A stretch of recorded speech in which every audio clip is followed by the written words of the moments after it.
Welcome back to the show, everybody. Well, the moment has happened. The SEC has turned over the Hinman emails to Ripple. Does this position the talks for settlement? One legal analyst thinks so. Somebody roll that beautiful intro.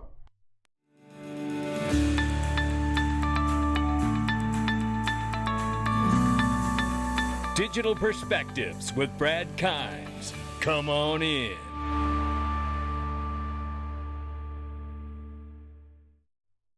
Welcome back to the show, everybody. You can follow us on TikTok, YouTube, Twitter, or Facebook for exclusive content. $942 billion market cap for crypto. We're off by almost 2%.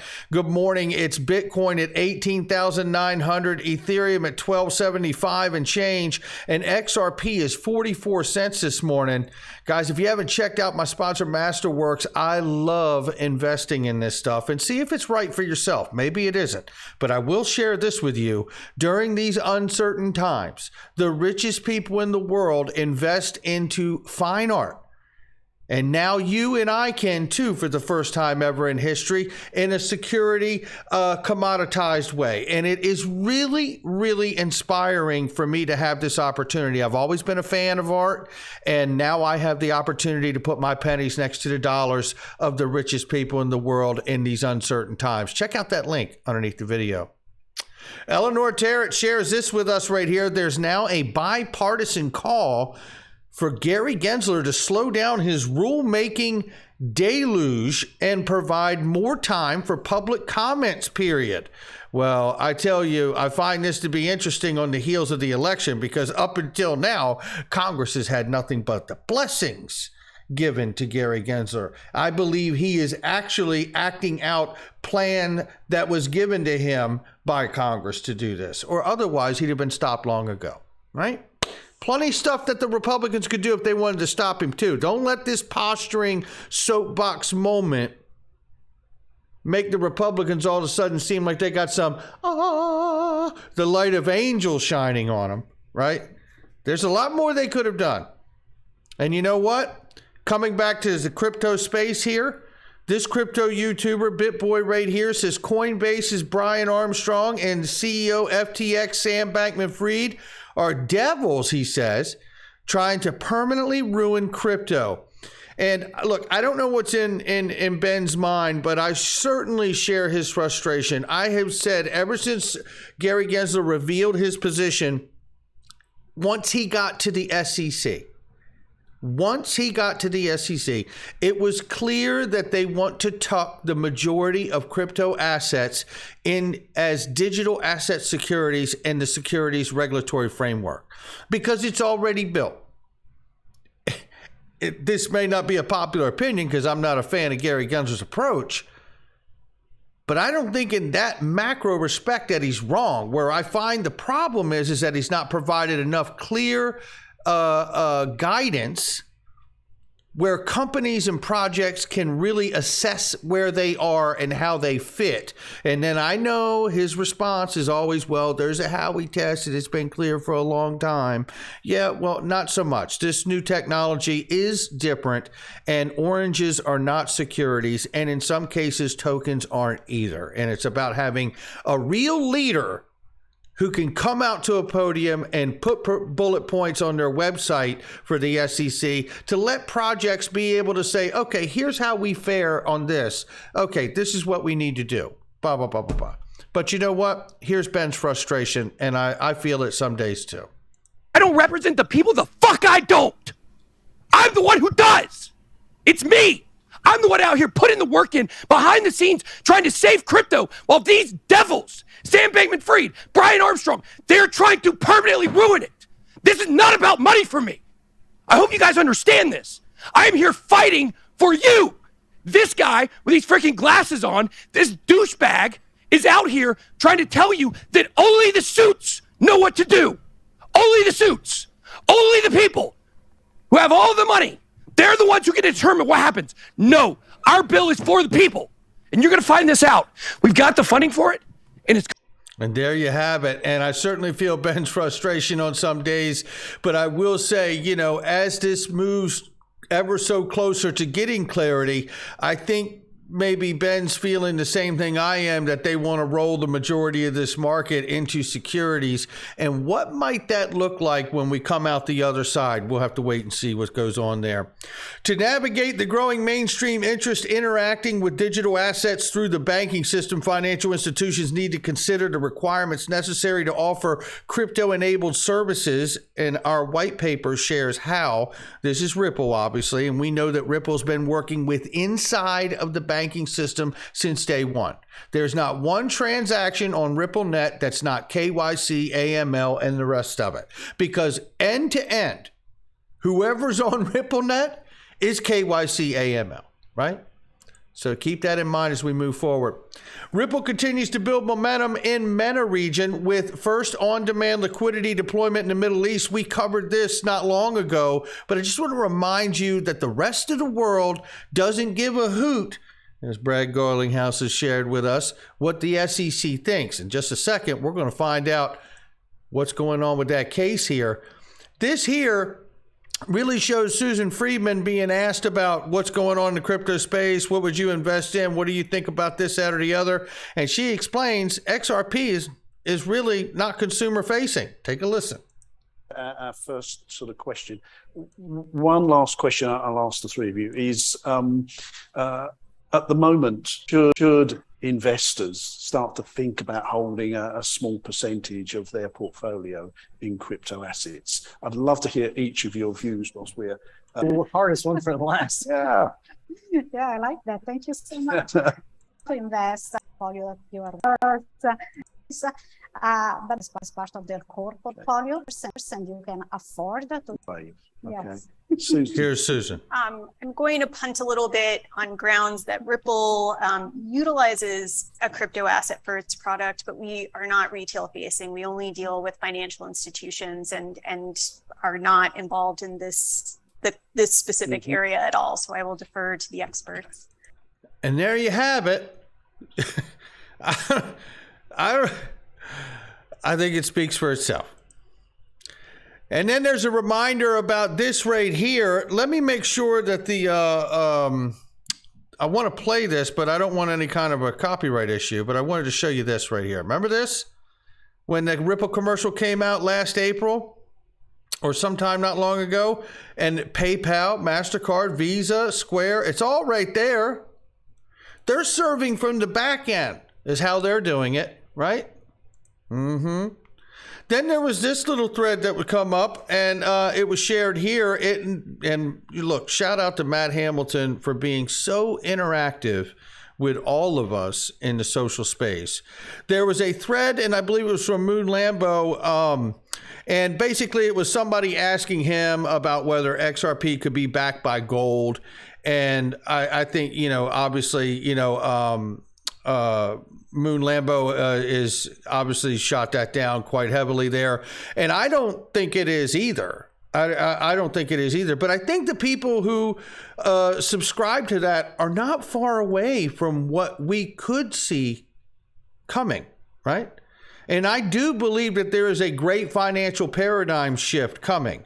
And I do believe that the SEC was used as a weapon by people inside the SEC colluding with people from Ethereum for their own personal gain. I absolutely believe we've seen enough to believe that, or I certainly have, and I'm not selling a used car here, but I'll tell you this, when it comes to backing XRP by gold, I don't subscribe to that either. Matt Hamilton shares here, he says you can't back XRP by gold as it has its own value based on supply and demand, which I certainly concur with.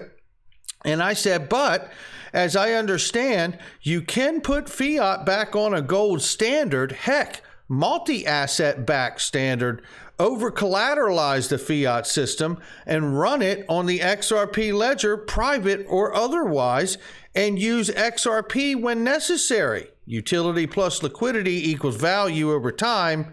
Miguel Villas said that. And he says, yes, you can back fiat with something like gold, as you can print and destroy fiat in order to keep the value in line with the peg. And I think when people say back XRP by gold, I think this is like they're one step away from what could possibly, feasibly, I should say, could take place. And it doesn't mean that I'm right either, but it's certainly a possibility. And I would love to see the world go back to a gold or multi-asset backed system, move to that. And then look, think of this for a moment. What do you think XRP and gold's price would be if the world announced that we're going to go back to a gold standard, and plus, let's say, other commodities too, and it will be over collateralized? Imagine now in your mind very quickly when David Schwartz announced back in 2019 you could do stable coins on the ledger, and explained about how you could do like 150% collateral for 100% borrow on it, right? So you're over collateralized, so it could never really collapse. I think that would be a great way to introduce a new system or move everyone into a new system. However, you can't do it until this court case is over, and then certainly some clarity here in the United States about what this technology is. And we see right here, early last evening, Stuart Alderati, over 18 months and 6 court orders later, we finally have the Hinman documents, internal SEC emails and drafts of his infamous 2018 speech. While they remain confidential for now, at the SEC's insistence, I can say that it was well worth the fight to get them. I've always felt good about our legal arguments, and I feel even better now, says Stuart Alderati. I always felt bad about the SEC's tactics, and I feel even worse about them now.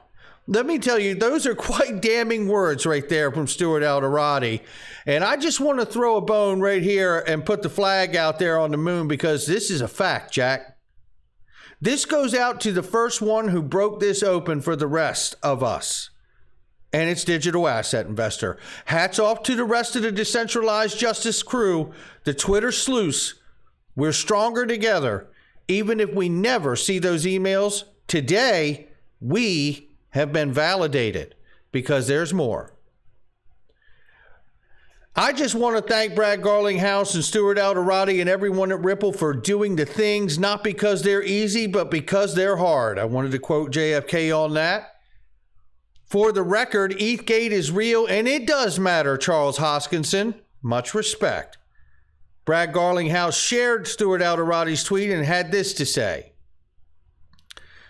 The SEC wants you to think that it cares about disclosure, transparency, and clarity. Don't believe them.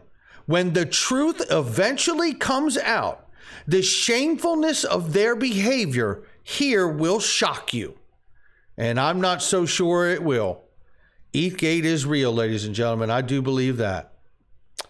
David Schwartz comments and says, maybe this is the exhaustion talking after a week of going to bed at 1 a.m. and getting up at 7. And he says actually more like 3 a.m. But I feel more positive about Ripple's prospects and those for the entire crypto space now than I have in at least 6 years. How about that? And you know what? Elon Musk chimes in underneath Brad Garlinghouse post here and says, no way. And we know Elon's had plenty of experience with the SEC. Bill Belisarius says here, it reeks of positioning by the SEC for serious settlement discussions. After Jungo asked a question very similar to mine, I'm trying to figure out the strategy. Why would the SEC release these docs when they had 60 days? I'm not sure there is any. As John stated, Gary Gensler is making this stuff up as he goes. Jungle also added here, that was literally the only logical reason I think of as someone who knows nothing. And I did too. And I also had asked a question too, because, you know, attorney Jeremy Hogan had told us not long ago to keep an eye on this window between now and November 15th. Let's ask him. Now, he hasn't responded as of yet.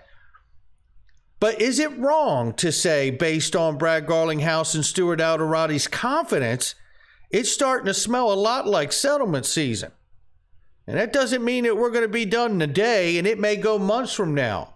But it does sound like, from the confidence that we've witnessed from those two people, that they know exactly what's in those emails, and it is quite damning based on their confidence. I think Bill right here says it best. It reeks of positioning by the SEC for serious settlement discussions. I like it.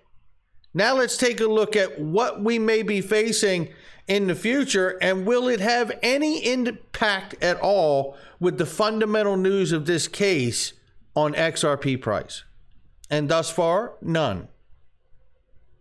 But looking right here, this is a repeat fractal from back in 2018, and look how eerily accurate it is to this position right here. Now, I don't know what to make of it, but Eggrad Crypto tells us here we could be ranging and touch down and go back to 38-cent range here. We could spike all the way up, right?